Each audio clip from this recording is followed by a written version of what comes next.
back with another episode of Local Roots. Hi, I'm Todd Studer. Busy week this week and this weekend all around the area. There's a lot of things going on, including today it is the Pour Into Avoca event to try to instill a little bit of positivity back into the community of Avoca after they went through that boil water order and so many problems that arose from that, and a lot of businesses suffered. So Pour Into Avoca is going on all day today. So make plans to do some shopping in Avoca, eat at a restaurant, even stop and get some coffee. That would be a huge, huge help. See if we can't push a little bit of financial help back into the business community of Avoca. Tomorrow, it is Junkwood. There's going to be vendors galore. And one of them, our friend Jamie Bush from the Unique Boutique. And we're going to be talking about that. Both of those events coming up here very shortly. Also, last night was the Council Bluffs Farmers Market. Had a great time there. The Avoca Farmers Market got started again on Wednesday. So everything is in full swing, and take advantage of all of the wonderful things that are going on right now in our area. Castle and Associates of American Family Insurance is your local insurance provider for all of your home, auto, life, business, and farm insurance needs. 4 convenient locations in Trainer, Council Bluffs, Bellevue, and Elkhorn. They are local and in your neighborhood, ready to help you navigate the complexities of insurance today. Travis and his team educate, advise, and simplify insurance, all to protect those things you cherish most. Give them a call for your free quote. Do you or does someone you love need in-home care? Home Care Advocacy Network helps you maintain your own privacy and your own space while still receiving care and support with a personalized touch. Aging in place can be critical for many people.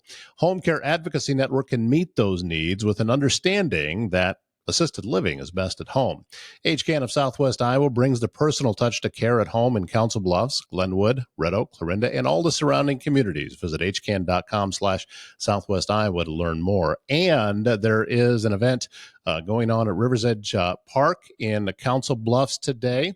And it is all about helping seniors. So we encourage you to get on out there and look for Home Care Advocacy Network's booth that will be at the event today.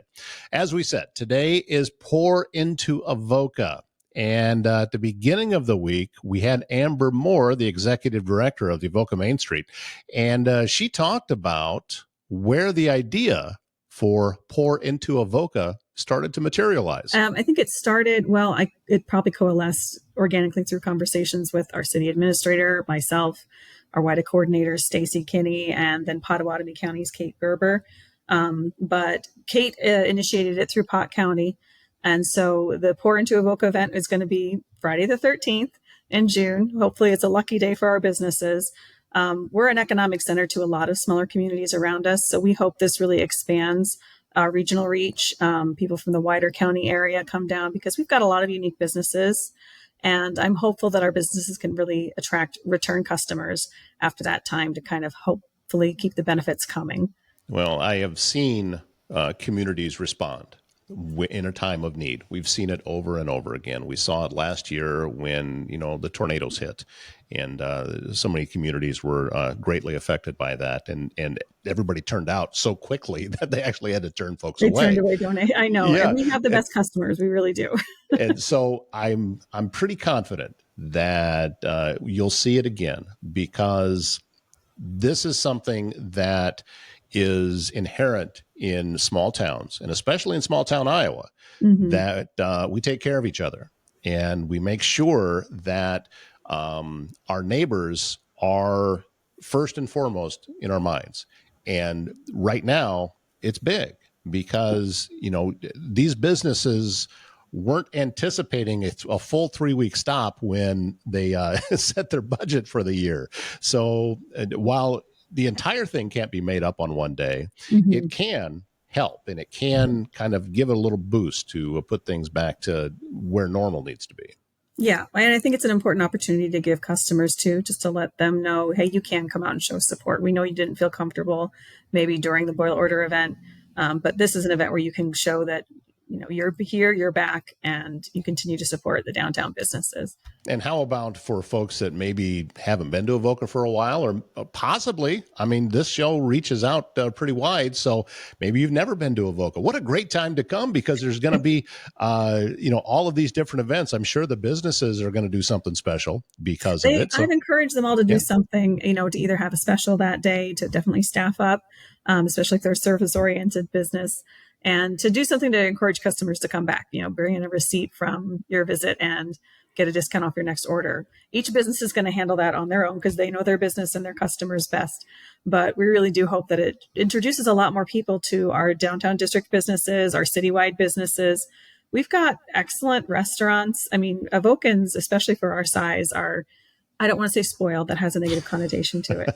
Fortunate, extremely fortunate in all that we have available to us. I'm okay with spoiled too, because I'll take advantage of that. And Avoca is a wonderful community, and has been, I first was introduced to it back in the 90s, and have been around since then. So always thrilled anytime that I have a chance to get over that direction and to enjoy some of the great things that Avoca has. At this point, I'm sure that there is still some concern about the future, and okay, what are we doing, if anything, that we can keep this from happening again? And is there any indication at all that that's the direction that things are going? I mean, you may not know the answer to this, but is that something that's on people's minds? It is on people's minds, and I cannot give a complete response just because that's mostly been between our city administrator and the rural water services, which the city is a customer of. But we've been reassured that there are, safety measures in place so that if this happens again, it won't have the kind of length of impact that this one did. And I trust that they have looked at all the circumstances that caused this and have better provisions in place. For our downtown district, once word got out rather quickly. I had relatives in Minnesota that were calling me and saying they'd heard about it. So we did, like I said, get some nice responses from corporations, from organizations and individuals. And it was sort of, okay, quickly respond to organizing those. I think as a downtown district, we're going to be able to respond to those quicker and reach out to those individuals right away and organizations and say, hey, if you can, we've already got a bay ready for you. If you can bring that donated bottled water, we'll take it. And, those kinds of things. So we've learned some new techniques ourselves. Hopefully we don't have to use them again, but we're prepared. It seems like I keep saying over and over the last couple of weeks that you don't know what you don't know. And it is just an old cliche that seems to be fairly relevant in my life lately. But this is one of those cases that there's some things that I'm assuming it just never occurred to anybody that we need to prepare for businesses not to have any customers for 3 weeks. Yeah. I mean, and each business really was unique. And again, I'm going to applaud my business owners for contacting the Department of Health and going through each of their levels of operations to make sure they were in compliance. But, from anything from pedicures to, proofing dough that has a moisture content to it, to, rinsing items in bottled water versus, the tap water. Like I mentioned, their dentist had to haul in a lot of water in order to continue serving patients. Even just, our taverns, even though, a lot of them is opening a can downtown, like their fountain beverages is dependent on a full ice bucket. So they had to leave contaminated ice in there, potentially contaminated ice, I should say, in order to keep their fountain cold enough. But then their expenses go up because they're only opening, canned drinks to mix with any other liquors because you can't use the fountain beverage. So it was each business taught me a lot about what they had to go through to mitigate this, and they all did an excellent job. Yeah, and it's Avoca was not alone in this. A lot of communities went through this, so I'm sure that there's been communication going back and forth. And knowing what I know about Southwest Iowa, we're all in it together, and we all want to be able to support each other. So again, Pour Into Avoca is coming up on Friday the 13th. Is there like an official kickoff time for this, or how does this work? It's not an official kickoff time. It's just any time that day that you planned on spending dollars and you think you could make those dollars come into Avoca businesses, try and do that, whether you're planning on buying coffee at 7 a.m. or having a drink right before midnight, anytime during that day. You can even say after midnight at the taverns, honestly. That is it's great that this has happened and that so many people have pulled together and are working together to do all of this. And thank you for all of your hard work in keeping everybody informed and helping lead the charge with bringing all of this back together again. You're doing some wonderful work there. Oh, So thank you. As you said, we have a lot of support and we have great volunteers and great business owners and customers. So make plans to head out to Avoca today and take part in Pour Into Avoca. This is what living in small communities is all about. We help take care of each other. And I know that looking forward to seeing a lot of you there today. Also, tomorrow it is Junkwood in Underwood. This is a fun event.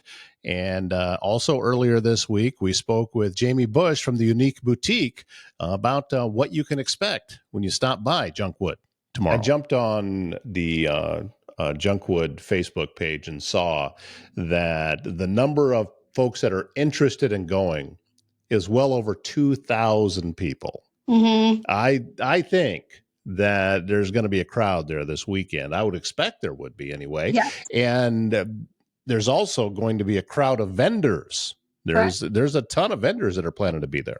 Yes. Yep. So I know I've been on before. Like, I'm not from this area originally. So when the first time that I went to Junkwood, and it's always the second weekend of June, was like, oh my gosh, not only are there like maybe, and I could be wrong on numbers, but roughly like 40, 50 vendors or more inside of Hall, their community center.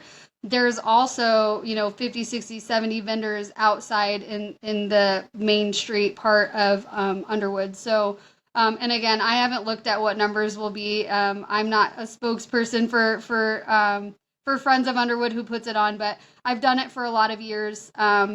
It is still to this day my highest and biggest selling event that I've ever done. We weren't going to do it this year just because I've been so busy, and Ethel, our big old trailer, hasn't come out in a little while, and it's just a lot of work to take her out. And so usually the last couple times that she has been out have been the last couple of Junkwoods, and so I found this new one, and I was really excited about it. And we purchased it from Decorah, Iowa, and some great friends of ours who Dave Lyons Towing, Kelly and Todd, were able to get it from across Iowa for us all the way here home, which is great. So, but anyway, sorry. It's a huge event. There are hundreds of people that roll through for that day. It is rain or shine. I've been there where it's really, really hot and then it downpoured like the last 2 hours. Or I've been there when it's rained all day. I mean, it's rain or shine. Everybody comes. Usually there's the same kind of vendors that come back every year, and there's always a ton of new vendors. So there's usually food trucks, a little bit of everything. I mean, Junkwood. So you have a lot of antique type things, but it's a great event. It's a lot of fun, and I'm really excited to. Like I said, we weren't going to come this year, so I'm really excited that we're going to be there. Hours tomorrow for Junkwood in Underwood, 8 to 3, free admission, going on rain or shine, and it'll be on 3rd Street in Underwood. Well, I hope you've had a great week. I know that I have.